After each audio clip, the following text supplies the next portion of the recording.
சொந்தங்களை, எனக்கு கொடுத்திருக்கக்கூடிய தலைப்பு இன்டெகிரிட்டி இன் லீடர்ஷிப். முதல்ல அது பேச வேண்டிய கட்டாயம் பாருங்க. இன்டெகிரிட்டி இன் லீடர்ஷிப் நம்ம ஊர்ல பேச வேண்டிய கட்டாயம் நமக்கு வந்திருக்கு. காரணம், லீடர்ஷிப்போட இன்பில்ட் குவாலிட்டி இன்டெகிரிட்டி. இன்டெகிரிட்டி இல்லாமல் ஒரு லீடர்ஷிப் கிடையாது. ஒரு தலைமை பண்புல நேர்மை என்பது கலந்திருந்தால் மட்டும்தான் அது தலைமை பண்பு. ஆனால் சுற்றி இருக்கக்கூடிய உலகத்தை நாம் உற்று பார்க்கும் பொழுது, ஒரு பேப்பரை நம்ம திறந்து பார்க்குறோம், கார்பரேட் ஸ்கேம். ஏதாச்சும் ஒரு பேப்பரில் ஒரு பக்கத்தில் ஒரு இடத்துல கார்பரேட் ஸ்கேம் இருக்கும். ஏன் ஸ்போர்ட்ஸுக்குள்ளே போகிறோம், அதில் ஒரு டோப்பிங் அது சம்மந்தமாக இருக்கும். நல்ல வரக்கூடிய கம்பெனி, ஸ்டார்ட் அப், பைஜு போன்ற நிறுவனங்கள்லாம் இந்தியாவுடைய ஒரு 2-3 ஆண்டுகளுக்கு முன்பு ஹையஸ்ட் மார்க்கெட் வேல்யூவேஷன் இருக்கக்கூடிய கம்பெனி இன்னைக்கு ஒன்றுமே இல்லாமல் ஒரு காகித குப்பையாக சில கம்பெனிகள் மாறி இருக்கு. அதையும் பார்க்குறோம். ஸோ எல்லா இடத்துலையும் சுற்றி பார்க்குறோம். அரசியல்வாதிகள் தவறு செய்து மாற்றதை பார்க்குறோம். ஒரு சினிமா நடிகராக இருந்தாலும் பர்சனல் லைஃப்பில் ஒரு ஸ்கேம், அதையும் டிவியில் பார்க்குறோம். ஸோ இன்னைக்கு காட்சி ஊடகம் பார்த்தீங்கன்னா இது ஒரு வியாபாரமாக மாற்றி, இன்டெகிரிட்டி இல்லாமல் இருக்கிறத ஒரு வியாபாரமாக மாற்றி ஒரு டிஆர்பியாக அது ஒரு சென்சேஷனல் நியூஸாக ஓட்டுறதையும் நம்ம பார்க்குறோம். அப்போ வளர்ந்து வர்ற குழந்தைங்களுக்குலாம் என்னென்னா, இதையெல்லாம் செஞ்சால் நம்ம ஃபேமஸ் ஆகுமா, அப்போ இதையெல்லாம் நம்ம செஞ்சுக்கிட்டே இவங்கள மாதிரி இருந்தோம் அப்படின்னா நமக்கு ஒரு நியூஸ் வேல்யூ கிடைக்குமா அப்படிங்கிற உலகத்துக்குள்ளே நம்ம என்ட்ரு ஆயிருக்கோம். அதனால் மிக முக்கியமாக இந்த ரோட்டரி ஃபங்க்ஷனில் இன்டெகிரிட்டி இன் லீடர்ஷிப், தலைமை பண்பில் ஒரு நேர்மை அப்படிங்கிறத பற்றி பேச வேண்டும் என்று நீங்கள் விருப்பப்படுறேன். இது பேசுவதற்கு முதல்ல எனக்கு தகுதி இருக்கான்னு தெரியல, இருந்தும் அழைத்திருக்கின்றீர்கள். எனக்கு தெரிஞ்ச சில வார்த்தைகளை உங்கள் முன்பு சொல்ல வேண்டும் என்பது என்னுடைய ஆசை. எல்லாருமே அப்ரஹாம் லிங்கன் அடிக்கடி பேசுவாங்க, அவரை பற்றி பேசுவாங்க, உயர்ந்த ஒரு மனிதன் சொல்லுவாங்க.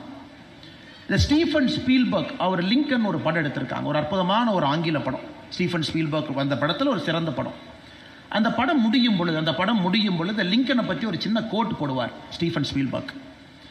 The greatest measure of the 19th century passed by the purest man in America, aided and abetted by corruption அப்படின்னு அந்த கோட், அந்த மூவி முடியுங்க.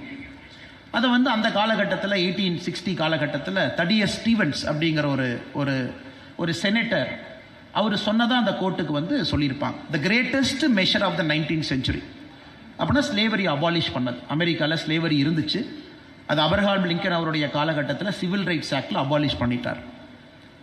Ton by the purest man in America. அமெரிக்காவில் அந்த காலகட்டத்தில் வாழ்ந்த நேர்மையான மனுஷன். எப்படி பண்ணார்? Aided and abetted by corruption. So அந்த 13th அமெண்ட்மெண்ட் அமெரிக்கன் கான்ஸ்டியூஷனுக்குள்ளே கொண்டு வர்றதுக்கு அப்ரஹாம் லிங்கன் அவர்கள் ஒருத்தருக்கு, தம்பி உனக்கு என்ன வேணும், பணம் வேணுமா, சரி வாங்கிட்டு ஓட்டு போடு. உனக்கு என்ன வேணும், தொகுதிக்கு 2 திட்டங்கள் வேணுமா, வாங்கிட்டு ஓட்டு போடு. ஒருத்தராக பை பண்ணி அவருடைய சைடில் அந்த ஓட்டை மாற்றுவார். ஸோ அப்புறம் தான் அமெரிக்காலேயே 13th அமெண்ட்மெண்ட் பாஸ் ஆகும்.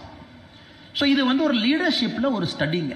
ஒரு லீடர்ஷிப் எடுத்து நம்ம கிளியராக பார்க்கும் பொழுது, ஒரு மொமெண்ட்ஸ் ஆஃப் செல்ஃப் டவுட்டில், ஒரு முக்கியமான காலகட்டத்தில் ரோடு 2 இடத்துல பிரியுது, ஒரு லீடர் அங்கே நிற்கிறாரு. ஒரு அரசாங்க அதிகாரிகிட்ட பணம் கொடுத்து தான் ஒரு வேலையை செய்ய முடியும், அது மூலமாக தான் நமக்கு ஒரு கான்ட்ராக்ட் கிடைக்கும், அது மூலமாகத்தான் ஒரு 1000 பேர்த்து வீட்டில் அடுப்பெரிய வைக்க முடியும், இல்லாட்டி நமக்கு ஒரு லேண்டு கிளியரன்ஸ் கிடைக்காது, இல்லாட்டி நமக்கு இது கிடைக்காது. இது ஒரு ரோடு.